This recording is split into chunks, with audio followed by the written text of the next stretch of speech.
ஒரு கூட்டத்தை நான் தமிழில் பார்க்கல. ரொம்ப நன்றி. இந்த படத்துடைய உங்களுடைய எதிர்பார்ப்புக்கும் அதனுடைய அதை கொண்டு போய் மக்களுக்கு சேர்க்கிறதுக்குமான உங்களுடைய ஆதரவுக்கும் நன்றி. இந்த படம் பர்சனலாக எனக்கு ஒரு முக்கியமான படம். ஏன்னா நாயகன்ல தான் எனக்கு மணி சாரோடையும் கமல் சாரோடையும் நான் வந்து முதல் அறிமுகம் வாங்குறேன்.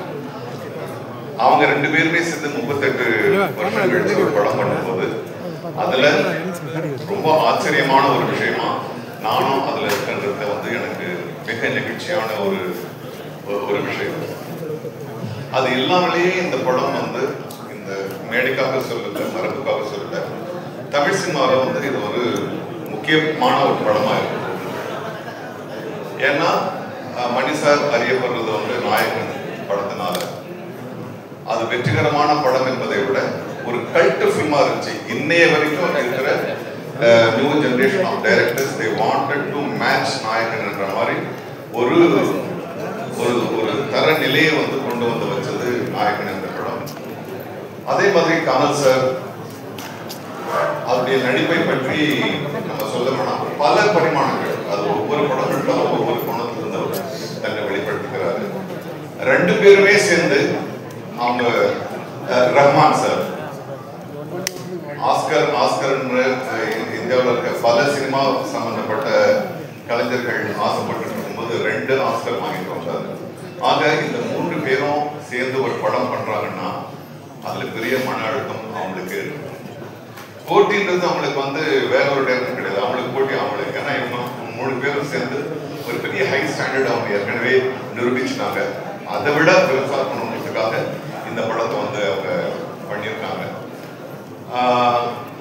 இந்த படத்தில் நாங்கள் எல்லாருமே பாராபட்சம் இல்லாமல் நாங்கள் எல்லா நடிகர்களும், முக்கியமாக நடிகர்கள், தொழில்நுட்ப கலைஞர்களும் நாங்கள் இதில் வந்து ஒரு ஷூட்டிங்க்கு போகிற மாதிரியே எங்களுக்கு தெரியல.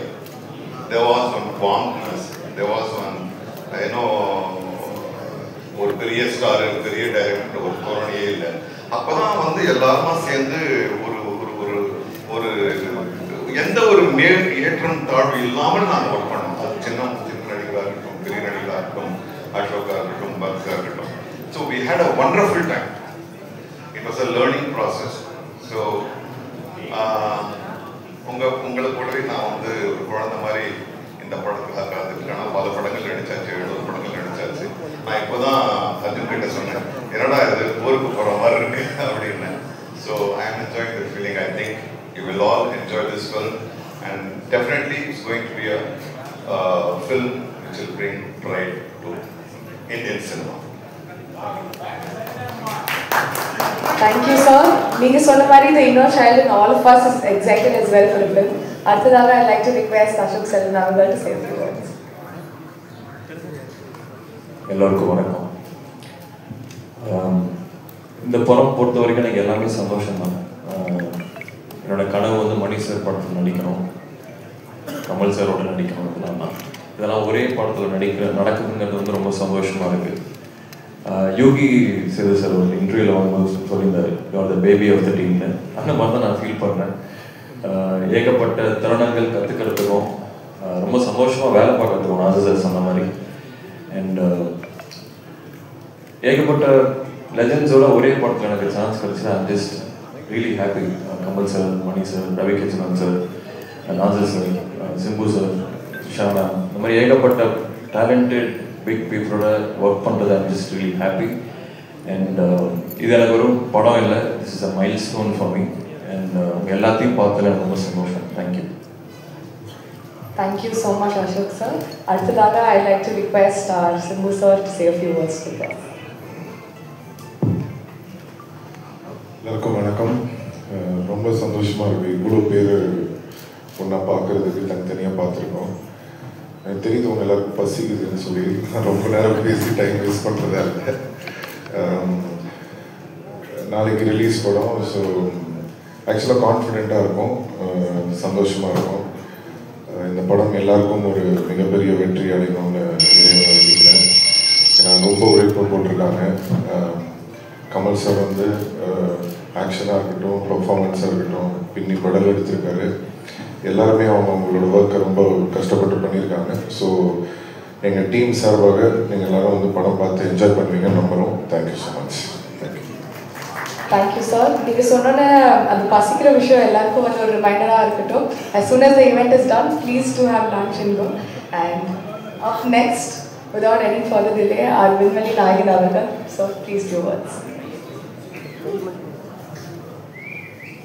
அனைவருக்கும் வணக்கம்.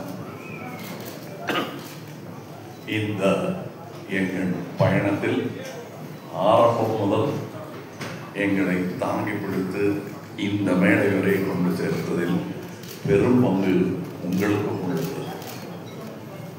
அது மறக்க முடியாத உண்மை. நீங்கள் எப்போ வேணா இது எப்படி இருக்குன்னு தெரியலன்னு ஒரு அங்கலாய்ப்புடன் யாருமே பேசலைங்கிறது எங்களுக்கே ஆச்சரியமாக இருந்தது.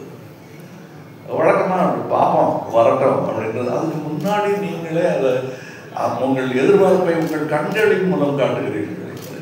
எனக்கு என்னுடைய யூனிட்டை பார்க்கும்போது முகதாட்சியம் கருதி நல்லா இல்லைங்கிறது நல்லா இல்லைன்னு சொல்ல மாட்டாங்க, நல்லா இருக்குங்கிறத ஒரு கை தேட்டர் ரசிகர் மாதிரி கை தட்டி விசில் இல்லாமல் அடிக்க முடியும். அதனால இப்போ நல்லா இருக்கா அப்படின்னு சொல்லிட்டு போயிடுவாங்க. கொஞ்சம் அழுத்தி தான் வாசிப்பாங்க. ஆனால் நான் அவங்க கண்ணை பார்த்துக்கிட்டே இருப்பேன். ஏன்னா அவங்க எல்லாருமே சீசன் பீப்புள். இதில் இங்கே வந்து கற்றுக்கலான்னு வந்தவங்க இருக்கிறவங்க யாருமே கிடையாது. கற்றுக்கிட்டு வந்தவங்க தான். டெக்னீஷியன்ஸாக இருக்கட்டும், நடிகர்களாக இருக்கட்டும், அவங்க கூட வேலை செய்யும்போது அவங்கள் முகத்தில் பார்க்குற சந்தோஷத்தை அது அப்படியே ஒரு பெரும் தொற்று. அது யூனிட்டுக்கே தொற்றிக்கிச்சது. அதை உங்களுக்கும் வழங்க வேண்டும் என்பது தான் எங்கள் ஆசை. எங்களுக்கு வந்து வேற பெரிய பெருமைகள் இப்படி பண்ணியிருக்கோம் அப்படி பண்ணியிருக்கோம் பேசுறதை விட ஒரு க்ளோஸ்அப், அது சிம்பு சார் தான் இருக்கட்டும், இல்லை ஒரு சின்ன பையன் தான் இருக்கட்டும், அது எடுக்கிறதுக்கு ஒரு 50 பேர் வேலை செய்வாங்க. திரை பூரா ஒரு முகம் தான் இருக்கும். அது அப்படி அதுக்கே அப்படின்னா இதில் நீங்கள் பாருங்க, காரை பரட்டி போட்டு தமிழ் சினிமாவையும் புரட்டி போடணுங்கிறது தான் எங்களுக்கு ரொம்ப நாளாக ஆசை. அதை செய்ய முயற்சி பண்ணிக்கிட்டே இருக்கோம். எல்லா நேரமும் தூக்க முடியாது, யாராவது உதவிக்கு வேணும். புரட்டி போடுறதுன்னா பெரிய விஷயம். கொஞ்சமாவது அதை நகர்த்தலாம் நாங்கள் விரும்பும் திசை நோக்கி அப்படின்றதுல இதில் எங்களுக்கு கிடைச்ச படை வீரர்கள் நிறைந்த படை. அதுவும் பிஹைண்ட் த சீன்ஸில் நீங்கள் பார்த்தது வந்து ஒரு கிளிப்ஸ் தான். ட்ரெயினில் வேகமாக போகும்போது சீனரி தெரிகிற மாதிரி உங்களுக்கு தெரியும். நாங்கள் கிட்ட ஜங்ஷனில் நின்று எல்லாரையும் வண்டியில் ஏற்றிக்கிட்டு வந்தவங்க எத்தனை பேர் உழைத்திருக்கிறார்கள். இன்டர்நேஷ்னல் தரத்தில் இருக்கும் எங்கள் டெக்னீஷியன்ஸ். நிஜமாகவே வெளிநாட்டில் இருந்து வந்து வேலை செஞ்சவங்க, இங்கேருந்து வேலை செஞ்சவங்க வெளிநாட்டுக்காரங்க பாராட்டுற அளவுக்கு வேலை செஞ்சுருக்காங்கன்றது தான் என்னுடைய தாழ்மையான கருத்து. உதாரணம், மணிரத்னம் சார் பற்றி சொல்ல வேண்டாம். மணிரத்னம் ஃபிலிம் அப்படின்னு போட்டுக்கொள்வதற்கான எல்லா தகுதியும் கிட்டத்தட்ட 40 வருஷத்துக்கு முன்னாடியே அவர் பெற்றுட்டார். இது இட்ஸ் அ மணிரத்னம் ஃபிலிம். இவர்களைப் போலவே எனக்கு அவர் படத்தில் நடிப்பது நாசருக்கு நாயகன் போது எப்படி இருந்ததோ அந்த மாதிரி இருந்தது.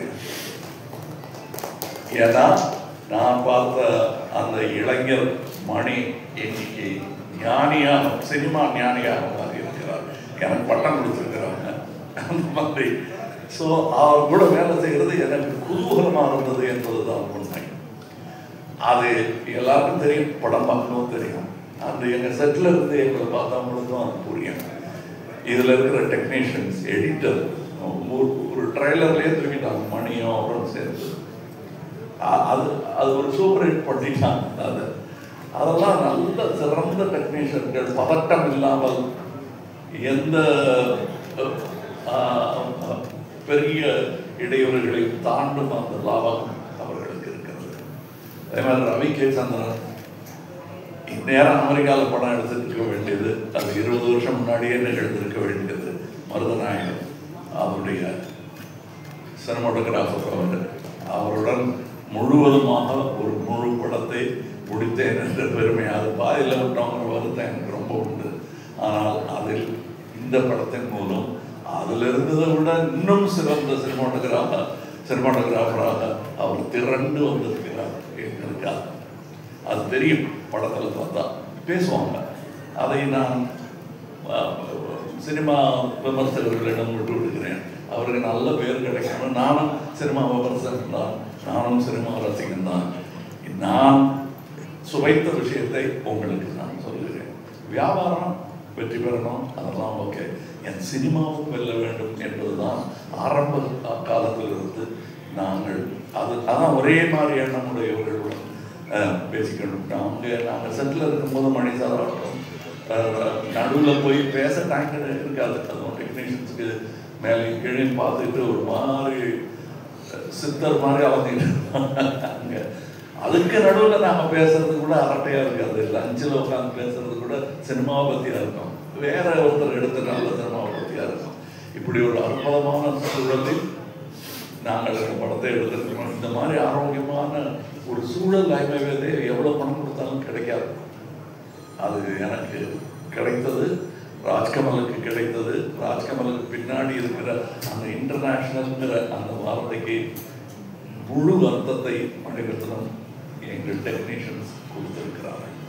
இதில் உள்ள கலைஞர்கள் சின்ன சின்ன பாத்திரம் பண்ணவங்க. ஒரு சின்ன பையன்லாம் ஆக்ட் பண்ணியிருக்காரு. ஒரு 50 படம் பண்ணிருப்பாரு அந்த பையங்கிற மாதிரி பண்ணியிருக்காரு. அதுக்கு நிஜமாவே 100 படம் பண்ணவங்கலாம் சின்ன சின்ன வேஷங்கள் பண்ணியிருக்காங்க. இந்த சந்தோஷத்துக்காக மணி சார் கூட ஒர்க் பண்ணுங்கிற சந்தோஷத்துக்காக தான் பாதி பேர் இருந்தாங்க. சம்பளம் 2ஆம் பட்சம் தான் அவங்களுக்கு. இது எங்களுக்கு தெரிந்த உண்மைங்கிறது நான் தான் சொல்கிறேன். நான் ஐயாபுரி மாதிரி ஆர்டிஸ்டெல்லாம் நாங்கள் கண்டெடுத்த அவர் ஜூனியர் ஆர்டிஸ்டாக இருந்தபோது நாங்கள் கண்டெடுத்து இவர் அப்படின்னு பார்த்து கூப்பிட்டது அவர். இன்னைக்கு அவர் எங்கள் கூடயே பயணிக்க உட்கார் சீட்டு கிடைச்சாச்சு உட்காந்துருக்கோம். அது ரொம்ப கஷ்டம். அந்த நிலையிலிருந்து வந்த அவருக்கு தான் தெரியும். இங்கே ஜோதியோ இல்லை, இப்போ இந்த முன்வரிசையில் அமர்ந்திருக்கிற எல்லாருமே என் நண்பர்கள் தான். அவங்களுக்கு இந்த வாய்ப்பு கிடைச்சது எனக்கு பெருமை இருக்கு. நீங்கள் படம் பார்த்துட்டு இவங்களெல்லாம் பற்றி நான் பேசுகிறேன். ஏன்னா இப்போ பேசும்போது அவர்கள் பெயரை மட்டுமே குறிப்பிட வேண்டி வரும். அவர்கள் திறமையும் பற்றி பேசுவதற்கு இன்னொரு விழா நடக்கத்தான் போகிறது என்று எனக்கு தோன்றுகிறது. அந்த விழாவில் உங்களிடம் பேசுகிறேன். மற்றபடி எனக்கு உறுதுணையாக இருந்த தமிழ்நாட்டுக்கே நன்றி சொல்ல வேண்டும். நான் மேடையில் பேசும்போது உயிரே உறவே தமிழே என்று சொன்னதற்கான அர்த்தத்தையும் நான் முழுமையாக உணர்கிறேன். நன்றி, வணக்கம்.